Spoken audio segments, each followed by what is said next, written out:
Salibonani lonke elisilaleleyo ngalesi sikhathi siyathaba ukuhlangana ngosuku lwalamhlanje kusifundo esingaphansi kwesihloko esithi ukusebenza njengoJesu. Mina engikhulumayo nguPastor Lulama Tshuma. Engilabo lamhlanje ngizaqala kusandla sokhohlo. Siyalamukela njalo ngegama lenkosi kusona sesifundo silinxusa ukuthi lihlanganyele lathi kusona sesifundo. Mina engikhulumayo umfundisi Ivan Siziba. Siyabonga abalaleli, salibonani ngegama lenkosi uJesu. Esifundweni sanamhlanje siyalamukela njalo igama ngumfundisi uLungile Sitsha. Siyabonga, singaqalisi isifundo sethu sizacela umfundisi uSitsha asikhulekele. Asikhulekeni. Baba wethu sezulwini, siyabonga ekuseni umsalo uthando lwakho nansi isifundo esiphambi kwethu sisinikela esandleni sakho. Vula ingqondo zethu siphe ukuqedisisa usukhulumisana lathi ngamunye ukuze lesi sifundo sibe lomutsho empilweni zethu. Udumo lobukhosi kubisele ngakuwe ngokuphila kwethu sonke. NgoJesu siyakhuleka, amen. Njengoba sengike ngatsho isifundo sethu singaphansi kwesihloko esithi sona ukusebenza njengoJesu. Nxa sisungula lesi sifundo okumqoka indlela uJesu asebenza ngayo esithina yiChrist's method. So ngizaqala ngawe mfundisi Sitsha. Nxa ukhangele lapha kuyini esingakufunda kundlela uJesu asebenza ngayo? Ngiyabonga mfundisi Tshuma. Nxa sinanzelela isifundo sale iviki sikhangela kakhulu indinyana yakwaziwa ngekhanda eyiyo ethungamela isifundo sale iviki.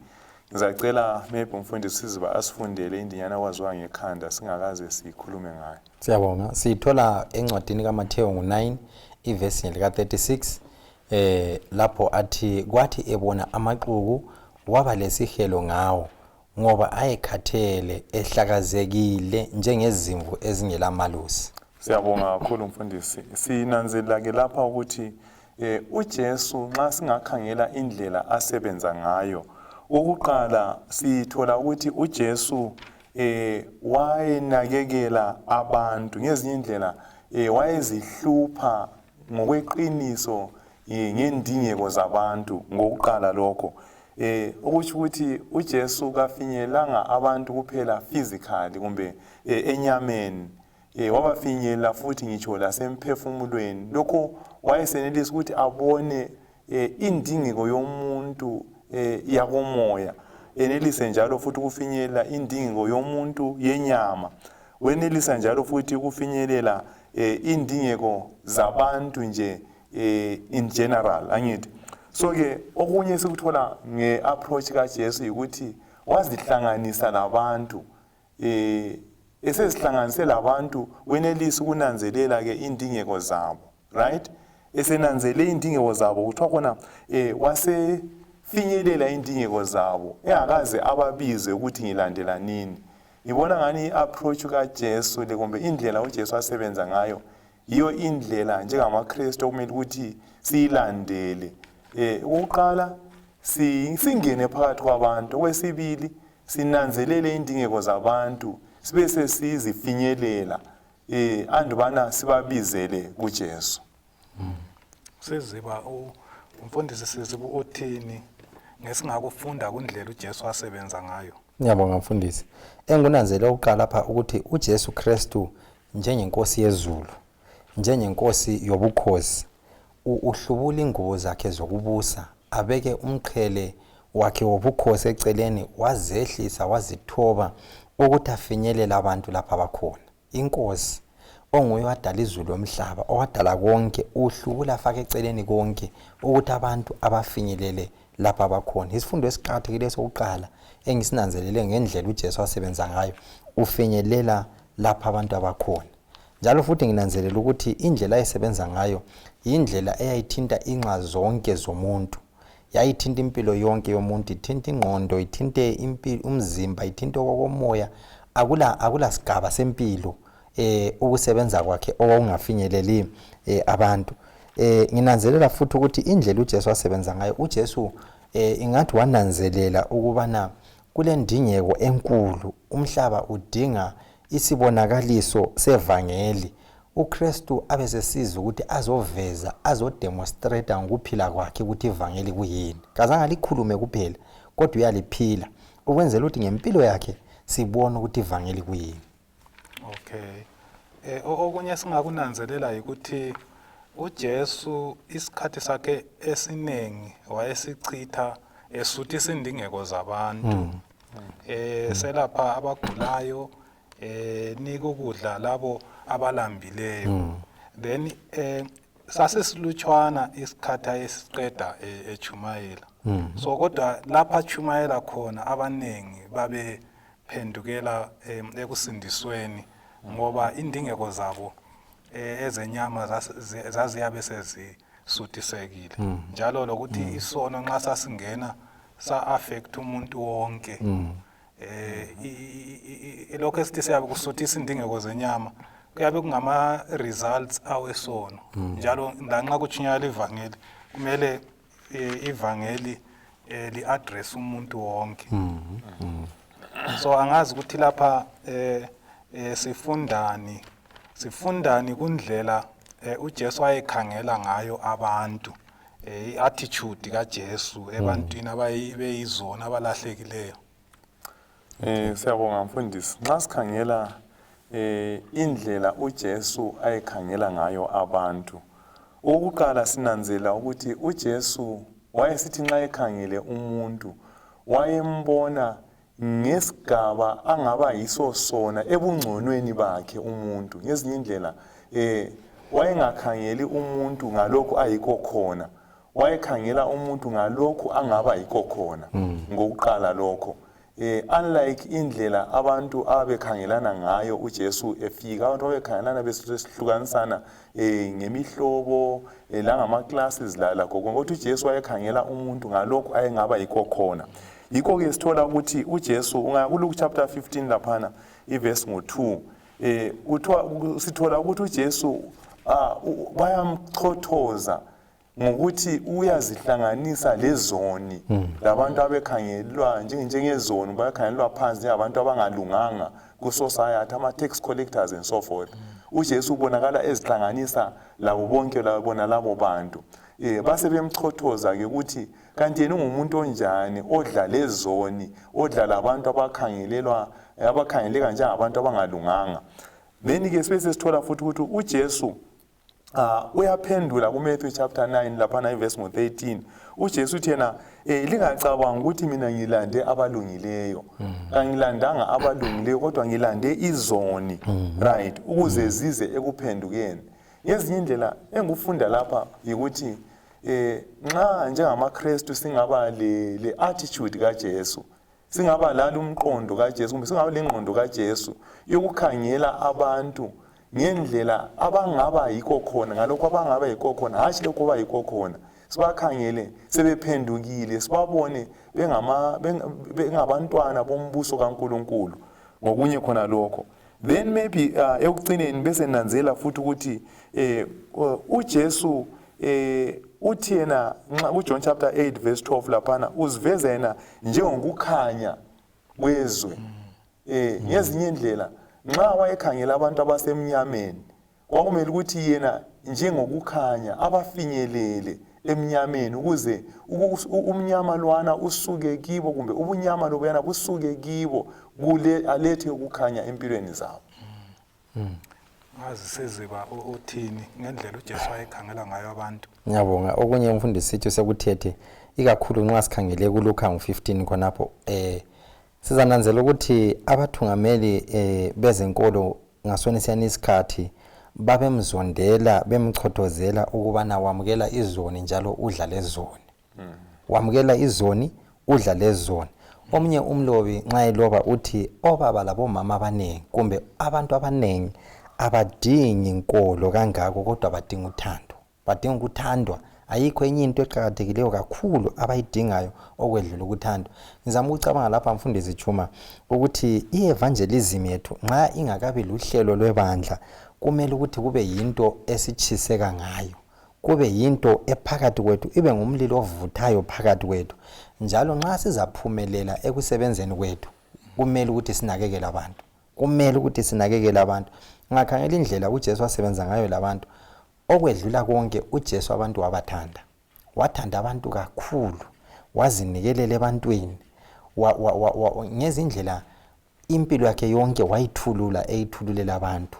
Akula muntu amkhangelela phansi, akula muntu owayengcono kulomunye. Ngezindlela uJesu wenza konke ayengakwenza. Ibusiness yakhe emhlabeni kwakungabantu. Ngize ngafikela ngomcabango ukuthi kanti umuntu lahlekelwa kuyini ngokuthanda abantu? Umuntu ulahlekelwa kuyini ngokuthanda abantu? Ngendlela uJesu abathanda ngayo, ngendlela azinikelela ngayo ebantwini, ngendlela abaqhakathekisa ngayo abantu. Uyabaphakamisa uJesu. Abasuse esigabeni lapha abakhona, abaphe umbono walokho abangaba yikho khona. Ngezindlela umuntu munye ngamunye, abadala labancane, abaphansi labaphezulu, uJesu wabenza lapha edlula khona wayencedisa umuntu ukuthi umuntu azizwe ukuthi ule value, uqhakathekile. Akula muntu amkhangelela phansi. Ngezindlela inhliziyo kaJesu yaphuma yayibantwini. Okay.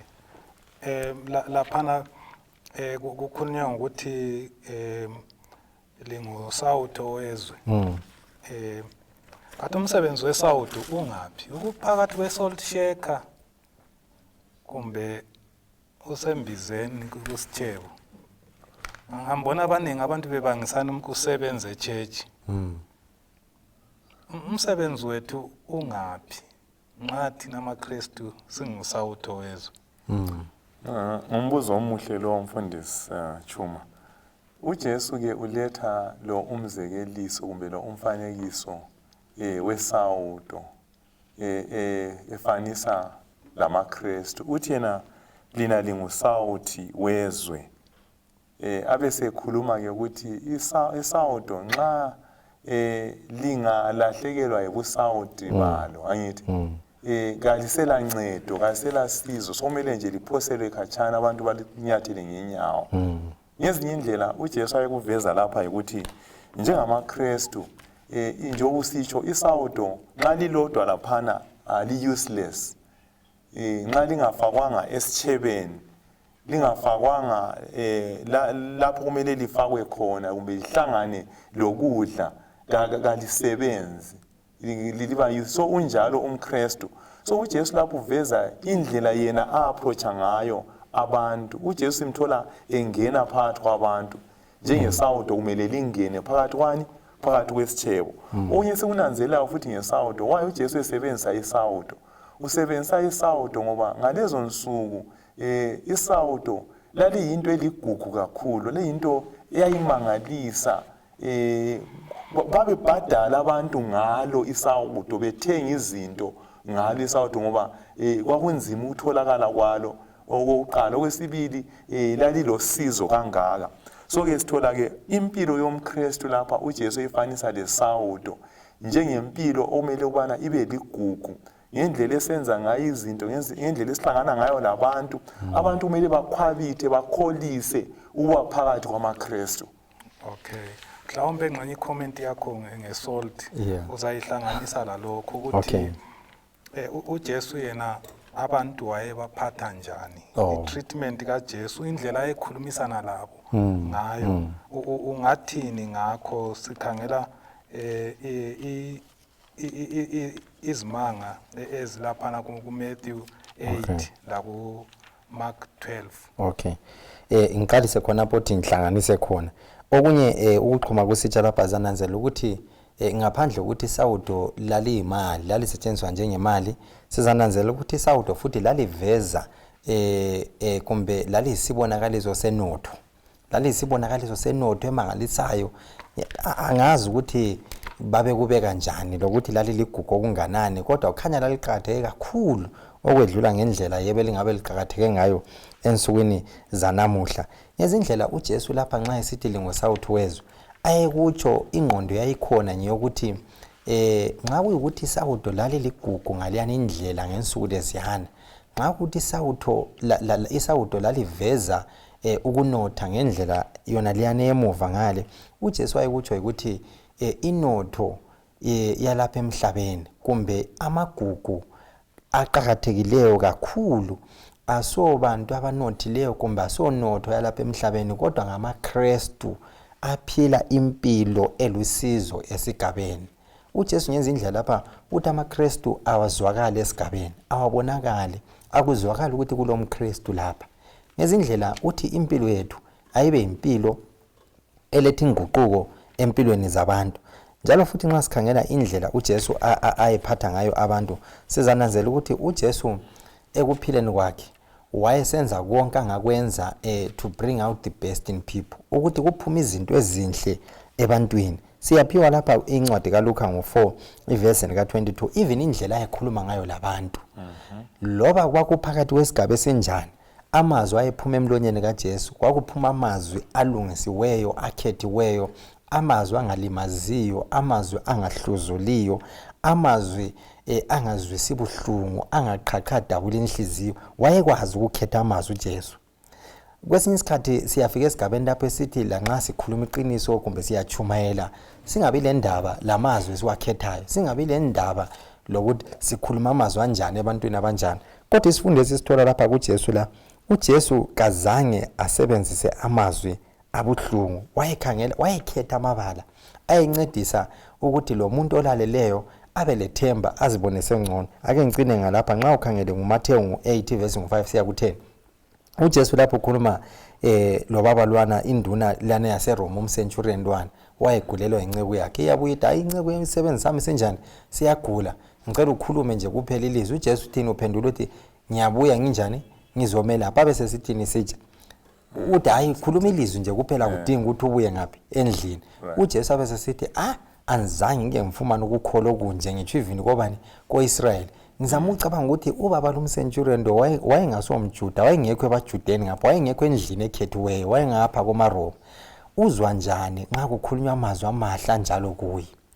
So uJesu konke ukukhulumeni kwakhe kwenzeni kwakhe ufisa ukuthi akhiphe into enhle emuntwini munye ngamunye, aphakamise umuntu amenze abe ngcono kulalokho ayikho khona. Okay. Uthini ngendlela uJesu ayephatha ngayo abantu? Siyabonga mfundisi, gcwalisa nje khona khona umfundisi wesiziba akukhulumayo. Uzananzela ukuthi uJesu njengoba esechilo uJesu indlela ayekhulumisana ngayo labantu ungafunda kuJohn chapter 1 verse 17 kuthiwa khona wayegcwele umusa leqiniso. Ngezinye indlela sithola uJesu enguJesu womusa. Ayisuye Jesu lwana okhosi guys amazwi akhe ayengayisikolana alimazayo. Kulabantu abathi lanxa ekhuluma iqiniso lakhona liyalimaza likushiya ulimele kulokuthi likushiye welaphekile. Akulabantu abangela ndaba ukuthi ukhulume njani. uJesu ke wayekhetha amazwi njengoba sisitsho lapha, wayenanzelela futhi labantu akhuluma labo. Ungaya kuIsaiah chapter 42 lapha ni verse 3 sinanzela ukuthi ngisho lo mprofeti uIsaiah uprofeta ngokuza kukaJesu abesithi yena ekhuluma ngomhlanga ukuthi lanxa umhlanga ungabe ulimele akayi kuwephula. Wayekhuluma ngabantu lapha abesithi ngisho lesibane lesayesikhaya ngani sesicicha akayi kusicicha. So kulabantu esithi nxa siba approacha empilweni uyabe vele elimele umuntu wakhona. Indlela engikhuluma layo ngaye kumbe engikhuluma ngayo laye right iyamelapha yini? uJesu wayeselapha, wayengalimazi ngokuqala. Then okunye kulomunye umuntu ovele ukukholwa kwakhe kuphansi njengesibane esivele sesisacicha. Nxa ngikhuluma laye ngiyahle ngimciche yini ukukholwa kwakhe kumbe ngiyengezelela umlilo lwana kumbe ilangabelelani ukuthi livuthe ngamandla yendlela engikhuluma ngayo. So uJesu simthola esenelisa uku-approacha kumbe ukuhlangana labantu ekhulumisana labo abaphe ithemba abangela themba, abaphe futhi ukwelapheka laba abadinga ini ukwelapheka. Maybe umzekeliso omunye singakhuluma ngawo laphana sithola usekhulumile sithola undoda lo umbhali lwana iscribe lesiyana kuthiwa uJesu nxa wayesekhulumisane laye walandisa konke uJesu uthena kawukhatshana lokulani losindiso awukhatshana lombuso wezulu. Ikwakuyikumkhuthaza khonokhani ukuthi abe lethemba uJesu wayengathi yena hayi ungabe ukwazi kodwa lokhu lalo kodwa uJesu uthi yena kawukhatshana lombuso wezulu. So sithola i-approach kaJesu iliyana ikhuthazayo njalo enika i-courage ebantwini. Okay. So ngezinye indlela kuye wonke umuntu ophilayo emhlabeni mhlawumbe abantu esihlangana labo kukhona okuhle esingakubona kibo. Right. Singabakhulumela kuhle ukuba praise ngalokho okuhle abalakho kumbe ukuba appreciate kuyayenza ukuthi bakhiphe okuhle ngamandla babe lemicabango emihle lathi. Kuyafana nalokho mfundisi ngubamba umndomo. Kuyafana lokuthi ingxenye kumbe sisenkonzweni angithi ingxenye kumbe umuntu uyathungamela ungumthungameli akulanto eyenza ukuthi abantu bazizwe bemotivated bekhuthalela ukwenza umsebenzi okwedlula indlela ozabaphatha ngayo njalo ozakhuluma ngayo labo. Indlela ozakhuluma ngayo labo ozabaphatha ngayo iyabenza ukuthi bazizwe beledlabuzane bakhuthalele kungela umuntu obafuqa emuva. Babone kungcono ukuthi bazifuqe bona ukwenza ngcono kulakhona okade bengakwenza ngendlela obaphathe ngayo. Kodwa bangaphatheka kubi babandezelwe bakhangelele phansi hayi kulula ukuthi nje bakhumula amajoke bekele kumbe babulala izinto badilize izinto. So indlela uJesu asebenza ngayo kungaba indlela futhi lathi esisebenza ngayo ngitsho ivine kuchumayeleni kwethu. Khuluma kuhle ebantwini ukuphosa igamele laphayo lanxa kuliqiniso abaningi bazadonsela esindisweni. Kulokudampa iqiniso. Kulokulidampa iqiniso. Njengoba linjalo. Batshelile bazwile. Straight testimony. NginguJohn the Baptist kumbe ngingu-Elijah. Kwesinye isikhathi iyalimaza okwedlula okulungisa. Okay. So kuyini esingakufunda ngendlela uJesu ayesebenza ngayo kakhulu nxa sikhangela uMatewu 9 verse 1 kusiya ku7 lo MAKO 5 iverse 25 kusiya ku34. Eyokuqala laphana kukhulunywa ngalwana wayethwele ngohlaka wayengakwanisi ukuhamba iparalytic. Then owesibili isimanga lapho uJesu elapha khona umama lona owayesopha. So nxa sikhangela indlela uJesu wayesebenza ngayo ukuthi wayeletha usindiso emuntwini aphinde amelaphe lo mkhuhlane. So sifundani ekuhlanganiseni uJesu indlela ayehlanganisa ngayo ukusindiswa komuntu kokwakomoya lokusuthisa indingeko zabantu ezenyama. Kuyini okunanzelelayo khona phana esingabe sikufunda? Nanzela lapha mfundisi ukuthi i-approach yethu kumbe ukusebenza kwethu funa njengebandla kumbe njengama-individuals kumele kube balanced. uJesu simthola esebenzisa lokho esingathi ngesilungu i-holistic approach. Ukusebenza ehlanganisa izigaba zonke zempilo yomuntu. Uyafinyelela umuntu physically esingathi enyameni angithi uyelapha abagulayo apho ukudla wabanjani wabalambileyo, right? Uyafinyelela futhi umuntu kuloko esingathi thina emotional kumbe lokho akuzwayo umuntu enhlizweni kumbe engqondweni yakhe whatsoever angithi ngokumfundisa amtshengisa indlela abesemfinyela futhi la ngelizwi likaNkulunkulu. So sithola uJesu i-approach yakhe iliyana holistic angithi akaphi kudla kuphela abesesima khona lapho kumbe achumayele kuphela abesesima khona lapho. Ungakhangela umzekeliso onikileyo okababalo owayeyisigoga uzananzela ukuthi uJesu uthi semelaphile abesithi hamba ukholwa kwakho kunjani kukusindisile angithi. Ngezinye indlela uJesu injongo yakhe yenye ukuthi ultimately atshengise inkazimulo kaNkulunkulu. Yebo welaphile umuntu kodwa kaphelele kumelapheni kuphela ukuthi hayi nje oswelatshiwe hamba hayi. Wabe uyafaka indaba yokukholwa ukuthi kasokwelapha kodwa udingakala lokukholwa kuyadingakala. Ngezinye indlela umuphi ithemba lakathesi amphi ithemba lempilo enaphakade. Then ke umama lo wayelomopho lakho futhi uJesu yamelapha physically enyameni astophe umopho lwana ngithi esenze njalo abese letha ke iapproach yokukholwa ngokuthi ngubani ongithintileyo nxa edinga ukuthi uJesu kamthinta umama kamthinta kuphela ngokwenyama wayedinga ukuthi abone ukukholwa kukamama lwana ukuthi ngokukholwa kwakhe yikho kwenza ukuthi asile. Okay.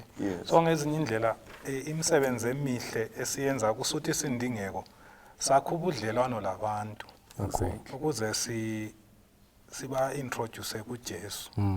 Kunjengomlimisi olimayo nxa egebha ekhipha amatshe ekhipha lezigodo elungisa umhlabathi efaka umquba konke lokhana ucultivate elungiselela ukuthi ahlanyele.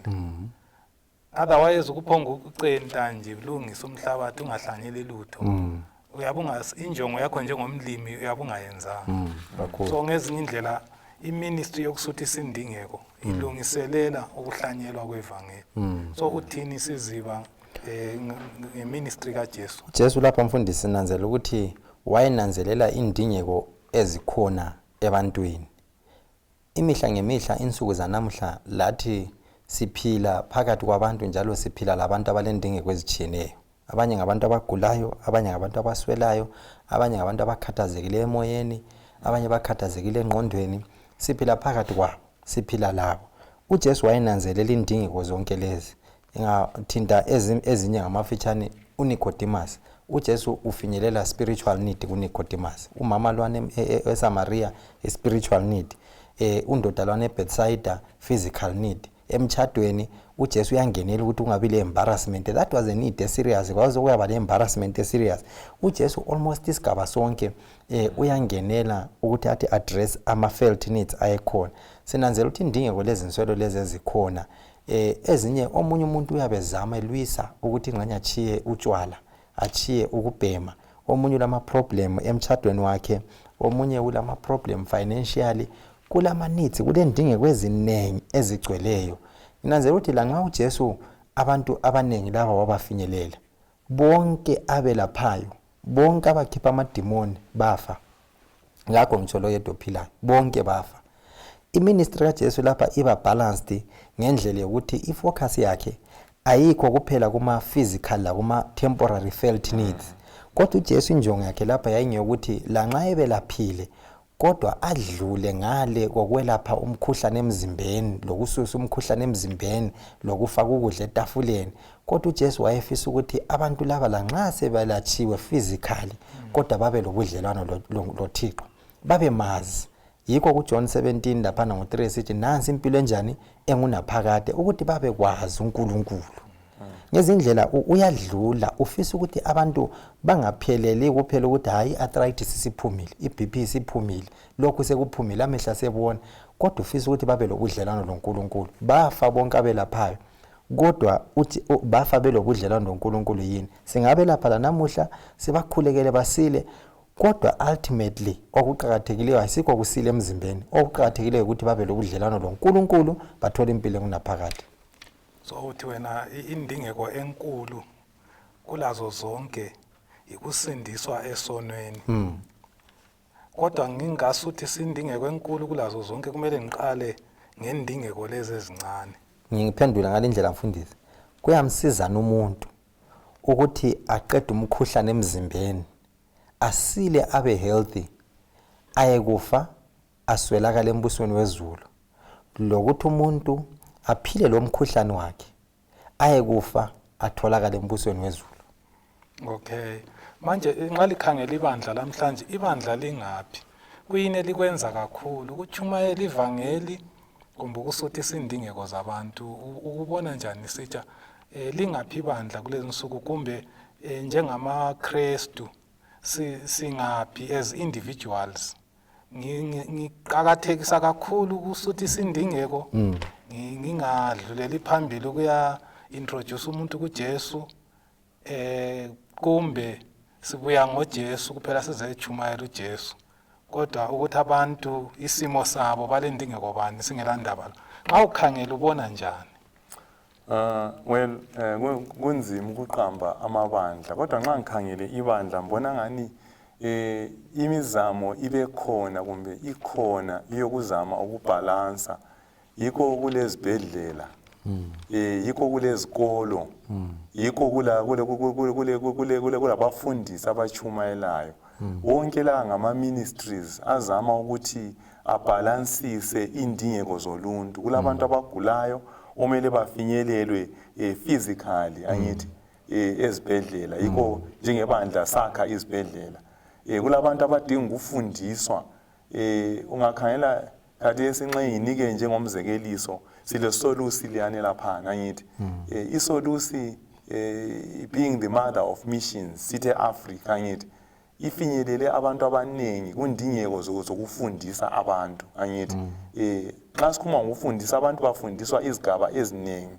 silabalimisi silama teacher silama evangelists lawo bonke ama scientists bonke baphuma ekufundisweni so ngibona ngani ibandla lizamile iapproach kaJesu kule theology department efundisa abafundisi ukuchumayela so njengebandla imizamo ikhona kube kanti ke ngingakhulumeli wonke amabandla kulamanye amabandla afocusa kuphele kwelapheni lasekukhipheni amadimoni ukuthi umuntu angelashwa akhishwa amadimoni kumbe abanye bafocus kuphele kupheni ukudla ukuthi hayi uyani ngiyakwazi kulamanye abandla ukuthi ngabachumayeli nxa ibandla lakhona livulwa babonga ukuthi buyanini lidle ibandla seliqalisile abantu bangadla lobu uyanatha lobu uyabhema lobu njani as long as ukhona sujoyini libandla so iapproach kaJesu ithi yona kumele kube le balance abantu bafundiswe belatshwe baphinde batshengiswe umbuso kaNkuluNkulu ngoba isenzo sokwelapha uJesu ayezama ukuthi ultimately aveze isimilo sikaNkuluNkulu ebantwini nxa umuntu angabona isimilo sikaNkuluNkulu sokulula ukuthi asindiswe angazi ukuthi nxa likhangele libone ngazathi kuyini okungenza njengamaKristu kumbe njengebandla sinike abantu i-ministry ebalansileyo enjani esuthi sindingeko iphinde futhi ibadonsele kusindisweni kuyini okungasenza sibili ukuthi ngoba kuyenzakala ukuthi isilingo sokuthi abantu babe sekuncedeni abantu into kusuthi sindingeko zenyama kakhulu ukwedlule ekuchumayeleni kumbe babe sekuchumayeleni kakhulu ukwedlula kusuthi sindingeko kwesinye isikhathi bengatshela abantu ukuthi hayi kumele suthi sindingeko zenyama bakwenza nje besenzela ukuthi hayi bathulise unembeza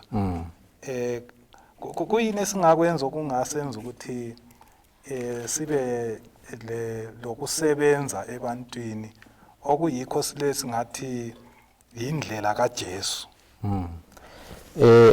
nxa sikhangele uMatewu ngu4 ivesi ngu23 sisiya ku25 singakhangela lo Matewu ngu9 ivesi ngu35 zanenzela ukuthi kuyabaliswa lapho ukuthi uJesu wabhoda amadolobho lezigaba efundisa kuma sinagogu echumayela ivangeli lombuso njalo eselapha imkhuhlane yonke yayikhona ebantwini ngananezela indlela uJesu asebenza ngayo ingathi ilezinxe ezintathu nxa ngawufaka ngayo le ndlela uyafundisa uyachumayela elaphe ngezindlela wayekuhambisa kunjani kuhlangene kubalanced wayengagijimi ngokwelapha kuphela awucabanga nxa ilanga lalingaphuma lize liyetshona ekhipha amadimoni ekhipha ama-BP landani wayeyabe uJesu selahlekelwe ivision yalokho akulanda emhlabeni kodwa wayekwazi ukuthi emhlabeni lapha ulandeni ulande izoni lanxa ukwelapha it was part of mission yakhe kodwa ayisikho sibilo kwakuyikho sibili major focus yani ye mission yakhe kodwa ekusebenzeni kwakhe lapha uJesu uyakubalansisa konke kokuthathu uyafundisa achumayele aphinda njani elaphe ngifisa ukuthi ngithinte lapha uMakho ngu1 ivesi ngu32 usiya ku39 kuthiwa ilanga lonke ilanga lithe selitshonile kuthiwa baletha abantu bonke ababegula ngayibala kuhle lapha ithi baletha bonke abantu ababegula kuthiwa wabelapha ngithatha kusho ukuthi babaletha ekutshone ilanga selitshonile kuthi ilanga lonke wayitshone busy ekuseni uJesu uyavuka abanye abantu bengavuka ayemthandazweni ayekhuleka uSimon labanye abafundi babe sebemlanda nxa befika kuye bahle bathi abantu bonke sebekudinga uJesu abe sephendula athi hayi asihambeni siye kwamanye amadolobho kulomsebenzi okufanele nginjani ngiyewenza khona ngoba yikho nginjani engikulandileyo izolo utshone selapha la bonke abantu nampa abanye abantu basele kodwa uyabachiya athi asambeni kwenye indawo ngezindlela lapha ukwenza kucace kube sobala ukuthi ipurpose yami yokuze emhlabeni yebo ukwelapha kuqhakathekile kodwa kumele ukuthi okumqoka okuqhakatheke ukwedlula konke iko ku John 10:10 lapho sithi ngizile ukwenzela ukuthi babe lempilo impilo egcwele ephuphumayo athi impilo yokuphuma komkhuhlane emzimbeni kodwa impilo futhi engunaphakade waye ibalance yakhe wayeselapha efundisa ejumayela so ngezinye indlela omunye umuntu engezwa sokuthiwa asisuthi senindingeko zenyama uzwa mhlawumbe engxenye address abantu echurch asimeni ukujumayela siqaleni sisuthi kukhanya lokho kuyizinto kumele xa mfuqwa luthando lukaJesu kumele kuhambe ndawonye kuqhubeke kuchunyayelwa ivangeli kuqhubeke kusenziwa ama-Bible studies kuqhubeke kuhamba ndawonye kunikwa abantu abalambileyo ukudla abahamba nqunu bephiwe izigqoko kuhambe nje ndawonye kungabe le dichotomy ukuthi hayi khathesi sesisenza lokho kuze kufike isikhathi esinje asike simeni ngalokho okuyinto kwangikhona kuhamba ndawonye angazi ukuthi uMatthew 25 laphana lifundani ngomfanekiso we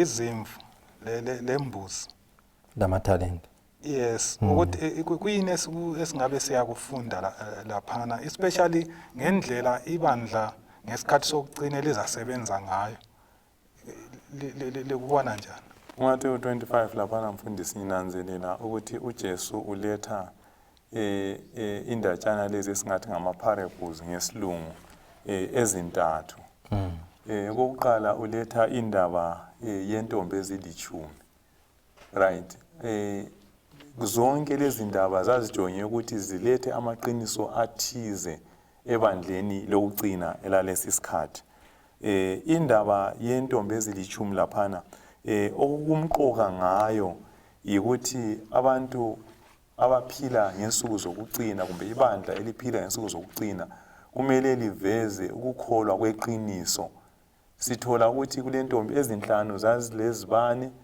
zonke zazilezibane but ezinhlanu izibane zazo zazingela amafutha ekucineni umyeni sefikile so amafutha laphana aveza umoya oyingcwele ukuthi njengebandla kumbe njengabantu abakhangelele ukuza kukaJesu kumele izibane zethu zihlale zivutha zilamafutha kamoya oyingcwele ikhulunywa ngokukholwa laphana then abesekhuluma ke ngamathalenta ukuthi amathalenta omunye wanikwa ngithi right ngokuphiwa kwethu amathalenta sike sakukhuluma amaviki aphele ukuthi sonke sinikwe ngendlela echiyeneyo ngokwenelisa kwethu uNkulunkulu ukhangelela ukuthi amathalenta la siwasebenzise emsebenzini wakhe angithi kumbe izipho lezi asiphe zona ezakomoya then kokucina laphana bese khuluma ke ngezimvu lembuzi angithi lokhu kuveza abese khuluma ke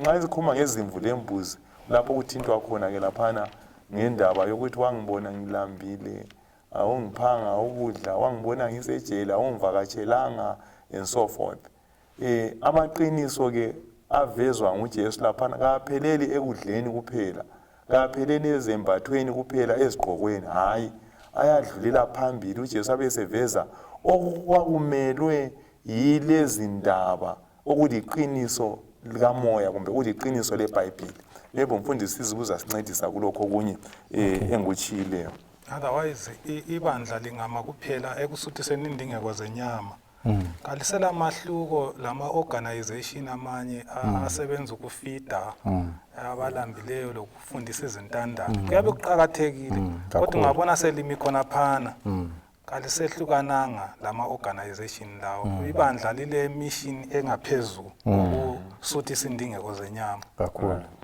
Yabonga mfundisi. KuMatewu le usitsha ayithindileyo u25 uchapter ngo25:31 usiya ku46 ngicela ukuthi into ivese yokuthi ngoba ngangilambile la nginika ukudla ngangomile la nginathisa ngingwemzini la ngiyamukela sehla nje siyafika ekucineni la kulamabala amabili engizaphonga kwathinta nje singakhathazeki ukuthi abizwa 20 orthodox elicho ukukholwa okuqondileyo lo orthoprax elicho ukwenza okuqondileyo nxa ngithe ngiyibala lapha okuthutshayo lapha ukuthi ekucineni kohambo nxa ususiza kuli parable ye judgment le ekucineni kohambo imbuzi sesiya ngapha izimvu siya ngapha ingathi ekucineni kohambo kuyavela lapha ekucineni kwakho konke kuphela kwendaba akusoze kube ukuthi likholwe okuright yini akusoze kube ukuthi hayi ligcinile imlayo ligcinile isabatha lenze konke okuhle kodwa ekucineni kohambo indaba iza ukuthi iqiniso lelitholeyo lenzeni ngalo liphilile iqiniso yini lapha belikhona abantu bazwile ubukhona benu njengamaKristu yini litshengisile uthando lwami lapha belikade likhona yini ikho lapho kule ndaba did you live the truth so nxa ngikhangele mina lapha mbona ngazathi okudingakalayo ukuthi sifuqele uthando lukaJesu nxa sithanda abantu even umgqokisa ehamba nqunu umnika ukudla uyabusizwe ngana wenza ngokukwanileyo nxa kuluthando lukaJesu olukufuqayo yikho laba abantu ekwahluleleni laphana bayambuza uJesu ukuthi kathi sakubona ulambile nini sakubona uhamba zenini sakubona usesibhedlela nini sakuvakatshela awusejele nini sakuvakatshela abantu laba bebekade besenza kodwa imisebenzi yabo emihle abayikhumbuli ngoba bebefuqwa luthando lukaJesu bese kusuba lelinye iqula kuMatewu 7:21 kusiya ku23 ebelisenza into lezi lizibona ukuthi liyenza lifaka okhwethu ukuthi sakhipha amadimoni ngegama lakho senza imimangaliso ngegama lakho sa profita ngegama lakho abesihambana phela lisebenzela khona linabenzi kube kanzange ngibe lazi so kulomahluko phakathi komuntu oyenza okuhle efuqwa luthando lukaJesu lo muntu oyenza kungelathando lukaJesu njalo oyenza ngenxa yethando lukaJesu ngibona umuntu wangikhona esenza into zakhe ngendlela engafike kuthini adinwe uyaqhubeka esenza kadinwa kulokuthi senze sizama ukuthulisa unembeza kunjalo so hayi ngibona maybe in a minute nxa ungathi ukuthi wena kulesi sifundo uzuzeni ubungathini sitsha ngemva kwasitsha lo sizibalawe uzakuthi ukuthi wena in 1 minute ukuthi kuyini sikulo ongathi wena ukubambile ongathi wena abalaleli kabasale belakho engakutsho umfundisi kulesi sifundo sale iviki ukuthi njengamaKristu kumele ukusebenza kwethu kufuze okukaJesu sithethina uJesu indlela ayesebenza ngayo yayi holistic ngendlela yayiphelele yayifinyelela umuntu ngokuphelela kwakhe yayimfinyelela enyameni imfinyelela emoyeni imfinyelela njalo indingeko zakhe zakomoya right so ke njengamaKristu kumele ukuthi nxa sizafinyelela abantu kumbe nxa sachumayela sinanzelele zona lezo zigaba ukuchumayela kwethu kube kuphelele kufinyelela zonke izigaba zempilo yomuntu. Siyabonga mfundisi. uMother Teresa kulamazwi akhulumayo uthi if you can't feed 100 people feed one. Xa ungeza kupha abantu abalikhulu ukudla phano yedwa. Ake ngithi impilo engaphilelwa abanye abantu asompilo you are just existing awuphili nxa ungaphilela abanye abantu. uJesu lapha ekucineni uyasithuma uthi siphume singene ku community sidala umehluko ngegama lakhe. Sicela usikhulekele mfundisi Siziko. Siyabonga sikhuleke nini. Siyabonga Nkosi ngelizwi lakho osiphelona sifundise sincedise ukubana siphile ngendlela owaphila ngayo. Sisebenze ngendlela owasebenza ngayo. Sifinyelele abantu sisebenzisa indlela yona le wayisebenzisayo njalo senelise ukuphatha abantu ngendlela ofisa njalo ukhangela ukubana baphathwe ngayo ngoJesu siyakhuleka. Amen. Amen.